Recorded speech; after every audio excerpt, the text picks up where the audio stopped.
13절 말씀 보면 도리어 내가 너네는 비방자의 박해자의 폭행자였으나 도리어 긍휼을 입은 것은 도리어서 제가 오전에 이 도리어가 어떤 것인지 대해서 여러분들에게 말씀했습니다. 무엇보다도 이 도리어라는 것은 하나님께서 우리에게 필요한 모든 것들을 만들어가기 위해서 때로는 더디게, 때로는 빠르게, 때로는 힘들게, 때로는 힘들지 않게끔 우리를 이끌어가 주신다라는 것입니다. 그래서 이 도리어라는 것이 우리에게 있어서 얼마나 중요한지에 대해서 제가 말씀을 하면서 하나님은 어떤 하나님이시냐? 오래 참으시는, 그러니까 우리 같으면 참지 못할 것도 하나님은 참아주시고 기다려주시고 우리가 마을 때까지 성장할 때까지 그리고 한 사람을 키우실 때까지 하나님은 오랫동안 우리를 이끌어가 주신다는 것입니다. 여러분, 이 정도까지 변화되기까지가 얼마나 어렵고 힘들고 얼마나 우리가 이 정도까지가 우리에게 있어서 얼마나 여러 가지 환경들 또 그런 것들 말하면 이루 말할 수 없죠. 그런데도 불구하고 하나님께서 여기까지 이끌어가 주시고 여기까지 우리를 만든 것은 기적 중에 기적인 줄 믿습니다. 자, 그러면 두 번째가 뭐냐 했더니 바로 하나님은 우리에게 긍휼을 있게 하신다라는 것. 그 긍휼이 뭐냐 그랬더니 한번 볼까요? 사도행전 9장 15절 말씀 보면 주께서 이르시되 가라. 이 사람은 내 이름을 이방인과 임금들과 이스라엘 자손에게 전하기 위하여 택한 나의 그릇이다. 누구를 가리킵니까? 사도 바울을 가리킵니다. 그러니까 하나님의 긍휼을 누구에게 입혔다는 거예요? 사도 바울에게 입혔다라는 거예요. 아니, 사도 바울뿐만 아니라 저와 여러분도 하나님의 긍휼을 입은 줄 믿습니다. 그렇기 때문에 하나님의 긍휼을 입었기 때문에 오늘날 우리가 하나님을 아버지로 부를 수 있다는 것을 믿기를 바랍니다. 아무나 아버지라고 부를 수 없습니다. 바로 하나님의 긍휼을 입은 사람만이 하나님께서 우리에게 주신 특권 중에 가장 큰 특권이다라는 것이죠. 자, 그러면 로마서 9장 24절 말씀부터 26절 말씀 우리 같이 한 목소리로 보겠습니다. 이 그릇은 우리니 곧 유대인 중에서뿐 아니라 이방인 중에서도 부르신 자니라. 호세아의 글에도 이르기를 내가 내 백성 아닌 자를 내 백성이라 사랑하지 아니한 자를 사랑한 자라 부르리라. 너희는 내 백성이 아니라 한 그곳에서 그들이 살아계신 하나님의 아들이라 일컬음을 받으리라 함과 같으니라. 우리가 오전에도 이 말씀을 봤지만 이 그릇은 우리니 곧 유대인 중에서뿐이 아니라 그랬어요. 그러니까 유대인에게만 국한된 것이 아니다. 그러니까 바로 이방인 중에서도 하나님께서 불러내신 뭐가 있다는 거예요? 주님의 백성이 있다. 그러니까 그 중에 우리가 바로 이방인이잖아요. 그러니까 우리는 저와 여러분은 하나님의 긍휼을 입은 사람. 할렐루야. 저와 여러분은 하나님의 은혜를 입은 사람. 예. 가만히 생각해 보면 정말 우리가 이 하나님의 은혜를 입었다는 이 자체만 생각해도 얼마나 감사하고 또 감사한지 몰라요. 여러분, 내가 예수를 믿는다는 그 자체가 얼마나 감사하고 또 감사한지 몰라요. 예. 그 이유가 뭡니까? 바로 우리가 용서받을 수 없는 우리였지만, 선택받을 수 없는 우리였지만, 하나님의 계획하심 속에 이방인들도 하나님의 은혜가 있다라는 거예요. 그러니 우리는 하나님의 긍휼을 입은 사람이다라는 거예요. 자, 로마서 11장 30절로 32절 말씀 한번 볼까요? 너희가 전에는 하나님께 순종하지 아니하더니 이스라엘이 순종하지 아니함으로 이제 긍휼을 입었는지라. 이와 같이 이 사람들이 순종하지 아니하니 이는 너희에게 베푸시는 긍휼로 이제 그들도 긍휼을 얻게 하려 하심이라. 하나님이 모든 사람을 순종하지 아니하는 가운데 가두어 두심은 모든 사람에게 긍휼을 베풀려 하심이로다. 아멘. 설상 너희가 불순종하고 있다 할지라도 바로 하나님의 긍휼 안에 들어가 있으면 하나님이 보호하신다라는 거예요. 그러니까 우리가 어디에 있냐는 거죠. 우리는, 저와 여러분은 하나님의 보호함 속에 있는 백성인 줄 믿습니다. 그러니까 하나님의 보호함 속에 있는 저와 여러분. 그러니까 하나님께서 우리를 뭐 해주신다? 보호해 주신다라는 거예요. 이걸 우리가 알아야 된다는 거죠. 이 사실을 우리가 깨달아야 된다는 거예요. 예. 그래서 로마서 15장 16절 보면 이 은혜는 곧 나의 이방인을 위하여 그리스도 예수의 일꾼이 되어 하나님의 복음에 제사장 직분을 하게 하사 이방인을 제물로 드리는 것이 성령 안에서 거룩하게 되어 아들 실만하게 하려 하심이라 그랬어요. 이 은혜는 곧 나로 이방인을 위하여 누가 이렇게 바로 사도 바울을 가르치죠. 그래서 그리스도 예수 일꾼이 되어갔어요. 그러니까 자기는 자기 동족을 위해서 하나님 부르신 게 아니라 바로 동족이 아닌 이방인을 위해서 배우신 하나님. 그러니까 이것을 누구보다도 사도 바울은 자기 스스로가 깨우치고 있다는 거예요. 그러니까 우리 역시도 마찬가지죠. 하나님께서 우리를 각자 불렀는데 부르신 각자의 이유들이 있습니다. 그 이유 중에서 가장 큰 것이 있다면 우리는 때를 얻든지 못 얻든지 내가 받은 그 놀라우신 그 복음의 소식을 믿지 않는 사람들에게 전하는 것이 우리의 최우선선인 줄 믿습니다. 이것을 위해서 하나님께서 우리를 불러줬다. 이방인들에게 복음을 전파하기 위해서 내 주변에 믿지 않는 사람들에게 예수 복음을 전하는 것이 가장 하나님께서 기뻐하신다라는 것.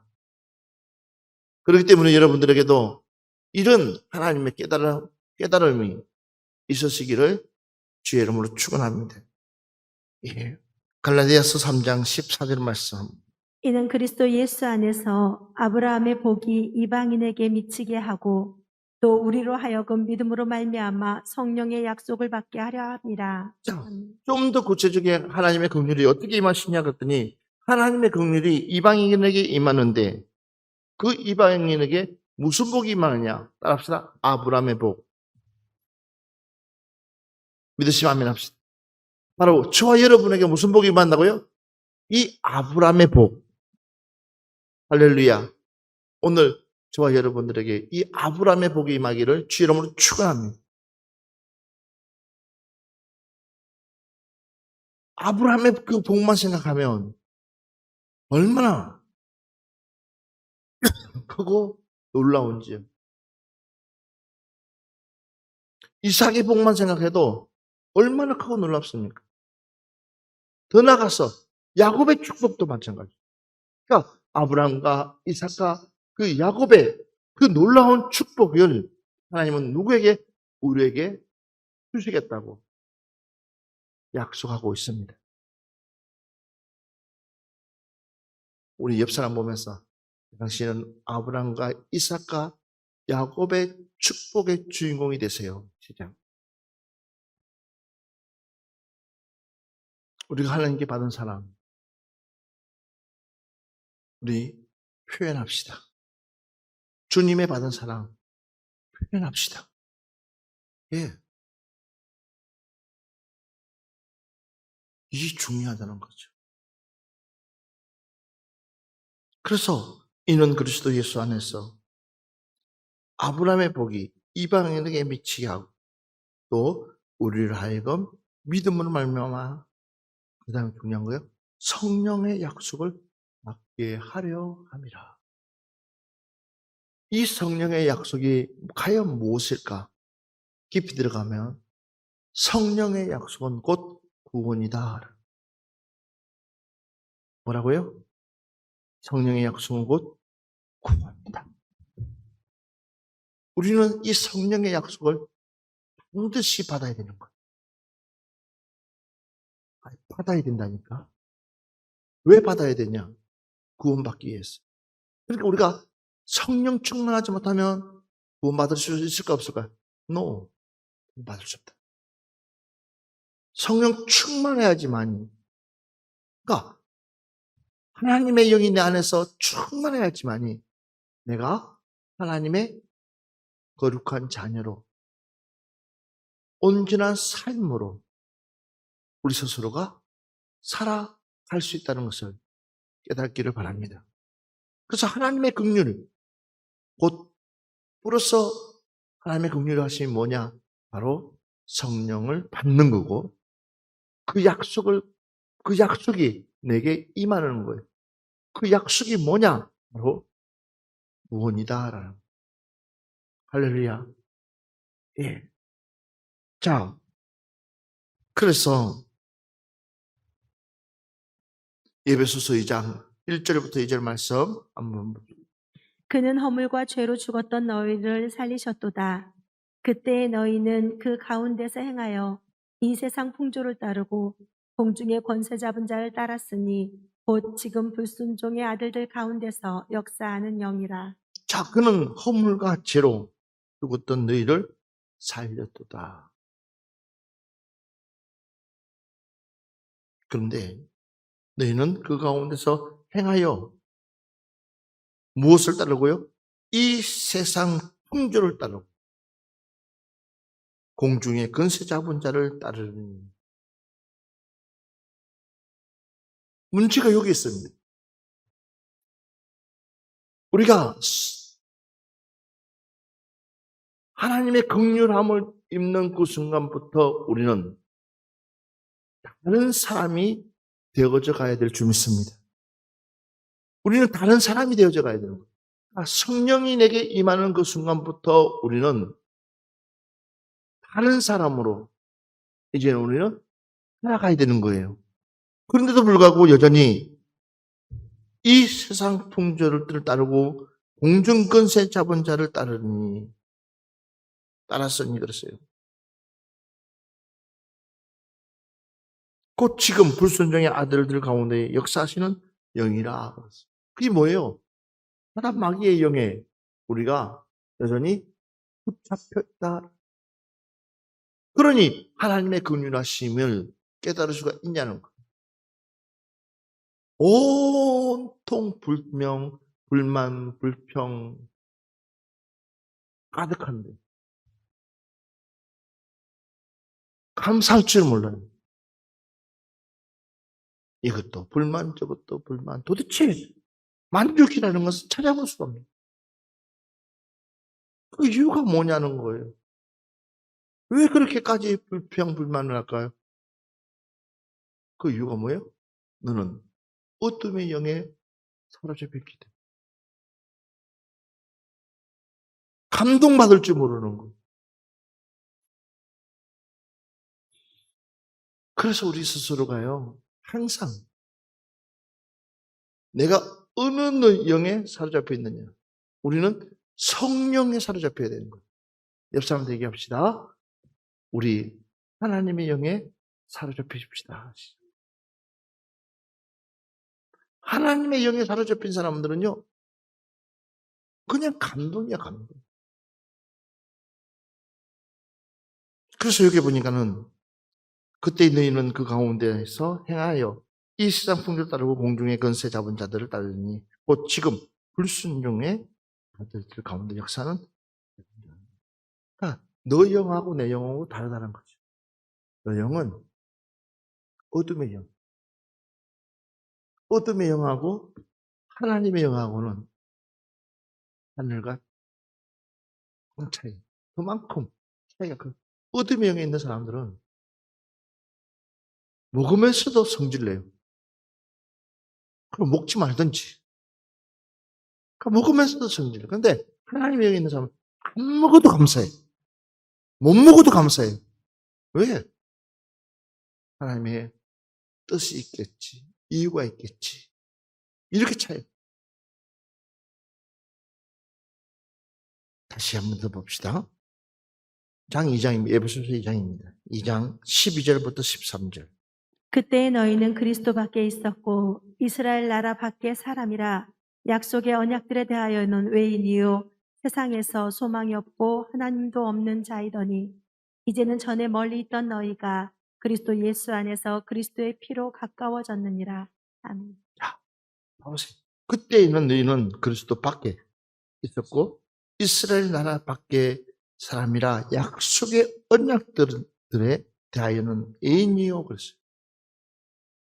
세상에서 소망이 없고 하나님도 없는 자이더니 그랬어요. 그러니까 전혀 하나님과 상관없는 너희들. 근데 이제는 전에 멀리 있던 너희가 그다음 뭐라고 했어요? 그리스도 예수 안에서 무엇으로? 그리스도의 피로 가까워졌느니라. 무엇으로 가까워졌다고요? 예수의 피로. 우리 옆 사람한테 얘기합시다. 당신과 나는 예수의 피로 가까워진 사람입니다. 시작.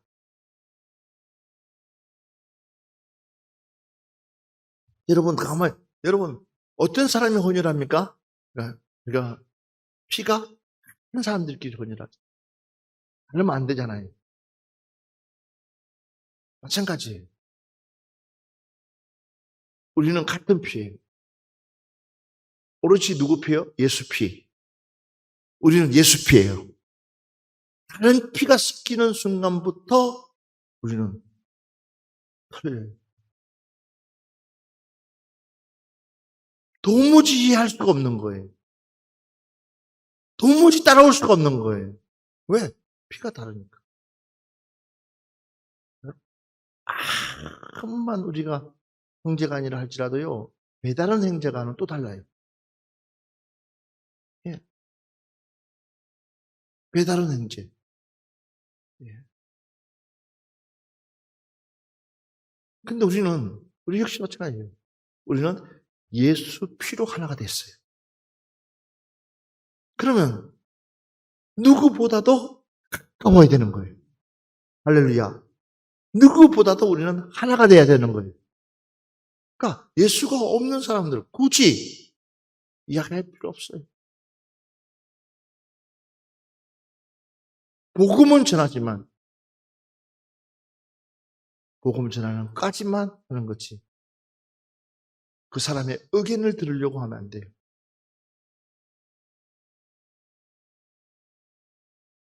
적어도 의견을 해줄 수 있는 사람은 성령이 충만한 사람. 예수 피로 머리부터 발끝까지 완전히 장악되어 있는 사람. 그 사람에게는 말할 수 있는 권리가 주어져요. 그 외에는 무슨 얘기예요? 지 생각하는 거. 지 이야기예요. 우리는 지 이야기 듣고 싶지 않다는 거예요. 우리는 하나님의 생각을 나누고 싶다는 거죠. 이렇게 다르다는 거죠. 다시 2장 19절부터 21절 말씀 한번 봅시다. 그러므로 이제부터 너희는 외인도 아니요 나그네도 아니요 오직 성도들과 동일한 시민이요 하나님의 권속이라. 너희는 사도들과 선지자들의 터 위에 세우심을 입은 자라. 그리스도 예수께서 친히 모퉁이 돌이 되셨느니라. 그의 안에서 건물마다 서로 연결하여 주 안에서 성전이 되어가고. 아멘. 옆 사람 하면서 당신과 나는 천국의 시민권자입니다. 시작. 믿습니까? 천국의 시민권. 우리는 같은 시민권. 오늘 저와 여러분은 어디에 시민권을 가지고 있다고요? 바로 천국의 시민권의 소유자. 우리는 한 시민권의 한 시민권을 가지고 있는 우리는 정말 하나님이 기뻐하는 사람들. 할렐루야. 그렇기 때문에 여러분들이 잘 알아야 됩니다. 그래서 여기 보니까는 너희는 사도들과 선지자들의 터 위에 세우심을 입은 자라. 그리스도의 이렇게 친히 뭐가 되어졌다고요? 모퉁이 돌이 되었습니다. 그 얘기 뭐예요? 머릿돌이 되어줬다. 머릿돌. 우리를 이어줄 수 있는 돌, 세워줄 수 있는 돌. 그러면서 그 안에서 건물마다 연결하여 그 안에서 성전이 되어가고. 아멘. 연결고리가 되어졌다는 것을 믿기를 바랍니다. 이것이 바로 하나님의 긍휼을 입은 사람의 모습이다라는 것을 표현하고 있습니다. 에베소서 3장 6절 말씀 보고 마무리합시다. 이는 이방인들이 복음으로 말미암아 그리스도 예수 안에서 함께 상속자가 되고 함께 지체가 되고 함께 약속에 참여하는 자가 되니라. 아멘. 자, 보세요. 여기 보니까 예수 안에서 함께 뭐가 되고요? 상속자가 되고. 아무나 상속 주지 않잖아요. 그런데 우리는 오늘 이 자리에 모인 우리는 하나님의 공동 상속자다. 이 얘기는 뭐냐면 우리는 주 안에서 한 형제요, 한 자매라는 사실. 그러니까 우리는 서로가 서로를 위해서 기도해주고 격려해주고 사랑해줄 필요가 있는 거예요. 그래서 하나님의 긍휼을 입으면 입을수록 내 이웃을 내 몸같이 사랑할 수밖에 없는 거예요. 이게 하나님의 사랑이기 때문에. 그래서 보니까는 봐보세요. 예수 안에서 함께 상속자가 되고 함께 지체가 되고 함께 지체가 된다는 거예요. 우리는 한 지체. 우리 몸에 수많은 지체들이 있잖아요. 이 지체는 어느 거 하나 없어서는 안 되는 거예요. 그러니까 우리가 저와 여러분이 주님 안에서 지체이기 때문에 따라합시다. 우리는 다 소중한 사람입니다. 앞뒤를 보면서 우리는 다 소중한 사람입니다. 그러면서 함께 약속에 참여하는 자가 됨이라. 아멘. 우리는요 하나님의 약속, 그 약속이 뭐예요? 바로 천국입니다. 하늘의 시민권자로서 너에게 주시는 그 선물이 바로 천국입니다. 우리는 천국의 상속자들이라는 거죠. 그렇기 때문에 우리는 이 약속 붙들고 오늘 하루도 이 한 주간도 승리하시기를 주의 이름으로 축원합니다.